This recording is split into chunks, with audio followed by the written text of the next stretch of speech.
Ayurveda Experience raises $27 million led by Jungle Ventures. So do you guys use the products of this company? What are your thoughts? Like $27 million is a lot of money. So at least it shows Ayurvedic companies are getting some big time attention nowadays. Well, I've never used their products, but I've heard about the brand. So, but if you say Ayurvedic company, how much of Ayurveda is infused into the products is the question. Right. Because they are You have used catering. Puneet often mistaken as a Baba. Puneet, have you used their products? Not really. I have not used them, but I know the company. Earlier, it used to have an office here in South Delhi. I had gone there for a meeting almost like, I think, 15 years back. And, at that time, they used to only do the overseas market. And their focus was on a very few products. And then after that, they actually went into training and launched, I think, a couple of beauty brands. Right. One of which is, I think, active there, Ayura. But I've not used their products. I found their training material to be nice. And what do you guys overall think about companies, let's say, inspired by Ayurveda, raising such significant amounts of money? It says that in total, they've raised $41 million. So what are your comments on that? Like, is Ayurveda becoming like more mainstream now?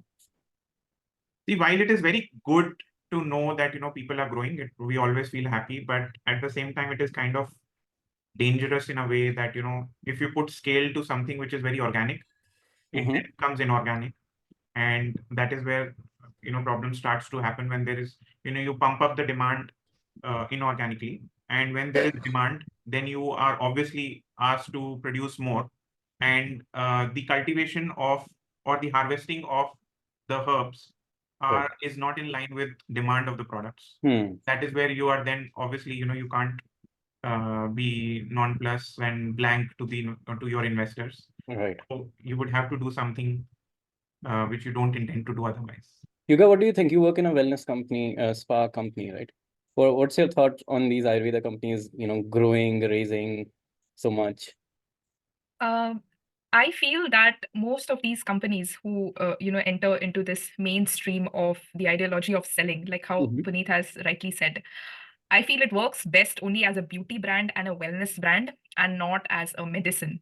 So, all of these, like nothing against a particular brand, but I feel they tap into markets where they can sell products of like your kajal or your creams, powders, and things like that, and kind of use only certain principles or certain teachings of Ayurveda medicine and not the whole system, as it is. So sorry to interrupt. I remember, Puneet, we were speaking to some potential investors once, and they wanted us to pivot to Ayurvedic teas and things like that and scale it up. Pretty much like what you guys just said right now. Yeah, so you guys continue before I go to Puneet. Yeah, so I was saying there is a lot of scope of growth over there, yes, but how much of authenticity will you still carry into that phase? As long as it is external and it is cosmetic in nature, it's fine. But the moment it touches points like internal medication or internal supplements for that matter, I feel that we need to be a little more careful so that we maintain the quality of the product rather than the quantity. Right. Puneet, Ayurvedic teas didn't work. No. So, I'll tell you the difference which commerce kind of brings in, and that is where things start to go wrong. Everybody these days, the brands are saying Ayurveda inspired. I would really urge them to, instead of saying Ayurveda inspired, it could be nature inspired, it could be something else. But Ayurveda inspired means that, the textbooks of Ayurveda somehow inspire your products. That is clearly not. There is no, if you're making, let's say, a serum, which is Ayurveda inspired, there is no mention of serum and there is no mention of such a formula in any of the classical textbooks, right? And I wonder, why do you even want to inspire your products with all these combination of ingredients and making it into a compound? There is a classical reference of kumkumadi oil, for example, right? Now, kumkumadi means saffron, etc., right? Now that saffron, etc., is enough for many of the things. Now, why do you need other creams and serums and different things? Is because unless I brand something classical into proprietary, I cannot make money. Because everything classical is commoditized. If let's take kumkumadi oil, if I am making kumkumadi oil and you are making kumkumadi oil, everybody can make kumkumadi oil, right? So I cannot charge a premium because there is, the price soon gets discovered that this is roughly the price of making of kumkumadi oil. So it cannot be very different. So now if I come in and say that, okay, I am making saffronadi serum, right? Now suddenly this makes my company the only one to be making saffronadi serum, right? And hence I can charge a premium. And this is where, I think to a certain extent consumers are getting duped. We need more classical medicines or products which can be then produced by more companies, and we don't really need 10, 20 complex formulas. There is enough classical formulas available to be produced more in bulk. And, that is how people would start knowing what actually was a classical formula proposed by Ayurveda. Right. Kajal, have you also used such Ayurvedic inspired products? I've lately found on apps like Blinkit as well, a lot of Ayurvedic soaps being sold, all kinds of combinations. Are they actually Ayurvedic soaps? Like, is there something like an Ayurvedic soap even talked about in the text? Soap per se, no. But yeah, we do have cleansers in the form of natural powders. Coming to your question, I have bought certain products out of curiosity. And when you see the ingredient list, so the hero of the product, say for example, Manjishta soap, right? Manjishta will be 0.1%, that to extract, and the rest will be SLS and all kinds of other chemicals. So the hero of the product is just 0.1% and the rest is all chemicals. So how is it going to help you, and how are you promising that this is going to fight your acne naturally, right? So if you look at the ingredient list of similar products, you will find that they use extracts in very minimal quantities, like negligible quantities. And now, for example, I was going through a product which said Kumkumadi face wash. So the main purpose of Kumkumadi Telamis, it has to get absorbed by your skin, but you're using it to wash your face, which doesn't make sense. And also they have put gold extract powder, so you're putting gold powder on your face and washing it off. So it sounds very luxurious and pampering, right? But I think it's just use the product and it goes down the drain without having any effect or difference on your skin or any other part of the body. So I think they're all taking the route of a very famous brand which was bought by an international company, like one of the first luxurious brands. So they are following their footsteps, I feel. Yeah. And there is yeah, go sorry ahead. there is also a very good point here to know that how much of these products, when they're coming in this acceptable form of application. For example, Kajal gave the example of Manjishta soap. Now Manjishta, again, in combination with a few other herbs, if it is sold as a powder, it becomes suddenly a little less acceptable form, because traditionally we are more used to using soaps and liquids and face washes. But how much of it, again, goes into, when you're producing it that way, how much Manjishta is actually going in that particular formulation? Same with toothpaste. In Ayurveda, we use like powders or even the raw forms of herbs for cleansing the teeth. But the minute it is made into a paste, for that particular paste to last that long, what are the kind of preservatives that are being added just for it to be made a little more acceptable to the public? So yeah, there is a lot of compromise that goes when the formulation is given in a different form than what it was originally available. Right. See, most of these products, Raghav, are actually being sold on the vehicle of, social vanity in a way that, I want a slice of Ayurveda in my life so that I can go to a social gathering and say that, no, I also use Ayurveda. I also use Ayurvedic products. There are no such thing as Ayurvedic products, by the way, but even, most of the classical formulas are used for correction, right? They have never been prescribed ki if you don't need it, then also use it, just because it should form part of your daily routine. Yeah. So it's more like, I want to be part, I don't want to be left behind, because, if 3 people are talking about Ayurveda, how can I not barge in and offer my opinion? Yeah, let me bring you to a different tangent here. Little would the original writers of Ayurvedic texts have thought that Ayurveda would get associated with different political parties. But this is an article that came out in Bloomberg. Medicine gets political in India as Ayurveda booms under Modi. Doctors have raised concerns about the legitimization of untested products, creating a deep rift in the medical community. Doctors, what do you guys think about it? Charaka and Sushruth, etc., they all foresaw that Modi would come, and they wrote this document for him. I don't agree that it's a political thing. I mean, before this, there was no awareness about Ayurveda, and now people are getting to know more about it, which is great for our community.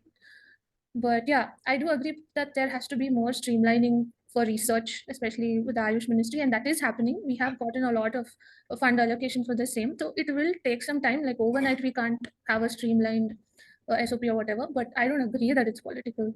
Yuga? Same here, but I feel that the awareness again should be streamlined. Nowadays, anybody can just read anything online and try to self-medicate. I feel that part of it is becoming a little out of hand, because especially there is so much consumption of these social media channels which are supposedly calling themselves health and wellness coaches and giving out these advices which again are not directed to the right masses or not entirely correct sometimes. Right. Self-medication, though, is something that in India specifically we struggle with a lot, right? Even modern medicine, you find that you can easily buy Schedule H drugs and stuff right over the counter. And that's also something that the government has struggled to regulate. Puneet, your thoughts on the article and the overall debate? See, I think, magic, as they say, magic begins where logic ends. Now, if you try to, this might be slightly controversial, because many people cannot understand Ayurveda, right? They try to fit it into their logic. And that is where it kind of feels as if we are threatened. And then all these news will come up that, it is becoming political and, the medical fraternity will rise. Not because there is something wrong, just because they can't understand what is going on, right? If you had put that effort in understanding that side of it, that would have been worthwhile. So what's adding to this, I think people belonging to other systems of medicine have started noticing and realizing that Ayurveda is extremely effective. And maybe that has instilled a fear in them because they are going to lose out on a lot of patients. So one thing I do notice, however, is that especially in terms of lifestyle and altering your lifestyle to combat diseases, etc., I think there Ayurveda has a lot to say there, which a lot of modern medicine often lacks, is that whole component of it. And maybe that could also be one reason that because something like Ayurveda has those solutions which could potentially get you off of medication. I had an interesting dream. I shared it with Puneet. A couple of days ago, I had a dream that I was advising some chief minister of a state that, hey, why don't OPDs have modern medicine doctors sitting alongside Ayurvedic medicine doctors and have a joint consultation with patients? Because then the modern medicine doctor can address the immediate urgency with modern medicines, where modern medicines are actually very good, and the Ayurvedic medicine doctor can, understanding already the diagnosis, etc., that has been given, work with the patient for a more holistic and longer term solution as well. So that's weird. I'm having these kinds of dreams. Yeah. This way, actually, the doctors sitting in that chamber would be the biggest beneficiaries, more than the patient. I don't know how much the patient can take it back and apply it in his or her life, but doctors would start understanding each other. in Germany, some places, Ayurveda doctors and conventional doctors do collaborate and treat patients. So that is happening. There are also, coming from this discussion of modern medicine and different forms of medicines, there are also concepts that are now coming up, which have been previously described in Ayurveda long ago. For example, things like precision nutrition. It is just gaining popularity now. I mean, people are now trying to do more and more research on it, but that is nothing but eating according to your body type or your prakriti. Same with things like biohacking. That is nothing but doing a series of tests to figure out what exactly your body is made up of and what are the things that you could precisely be allergic to or would not be suitable for your body type. So I feel a lot of these concepts are circulating and rising again with different names. And there are some physicians who are writing research or doing research on these topics. For example, I was working with one of the companies who was writing a research article on epigenetics and prakriti. So it sometimes feels good to see like all of these concepts that we had studied are coming up as different forms in modern medicine as well. Yeah. There was this, Kajal, you had shared a clip of this interview that this American doctor did about Ayurveda. Did you guys watch that, the whole thing? I didn't. So do you want to talk about it? Like, what was it all about? What did It was a short clip. what did the American Yeah, it doctor was a think? short clip. Yeah. But did you see the whole interview? No, I wasn't able to. But Okay. Yeah, I saw. I just Googled it. It's like a 2-hour interview. It's also to do with making simple things complex, because that is how you make money, right? Now, when Ayurveda concepts are introduced to people, they sound very simple and hence trashed as snake oil just because it is simple.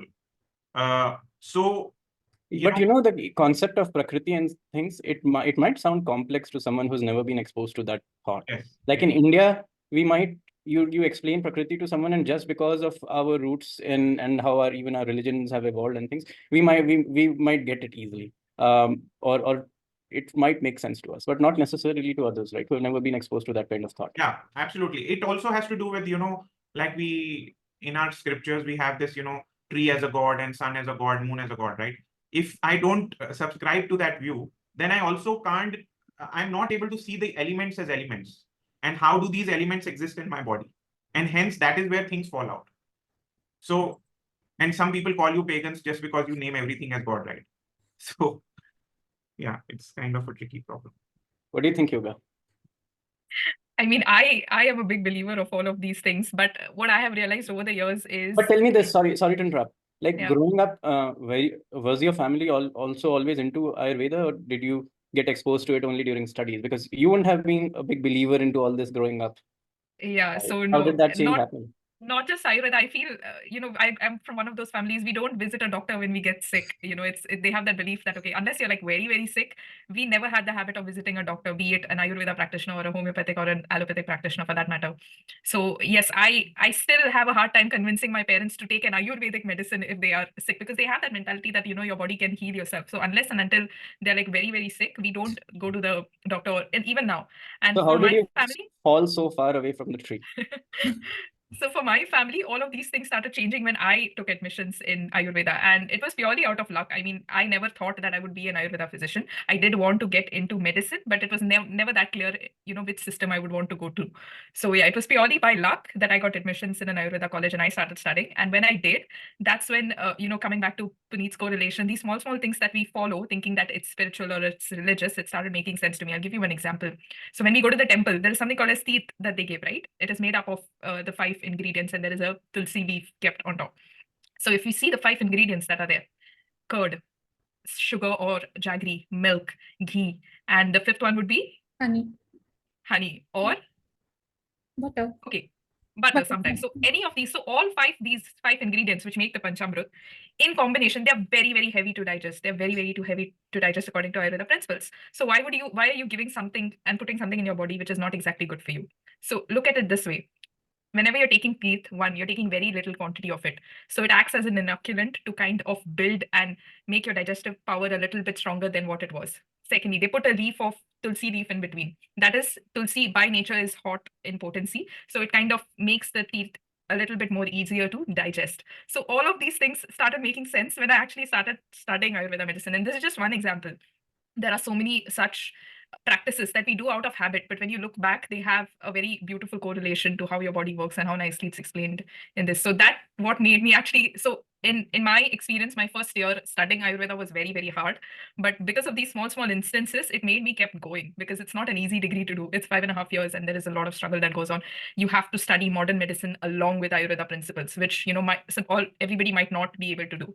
But yeah, at the end of it, it teaches you very, very beautifully how you're made and, all the things that you're doing, why you're doing it. Right. Kajal, what about you? How did you land up with Ayurveda?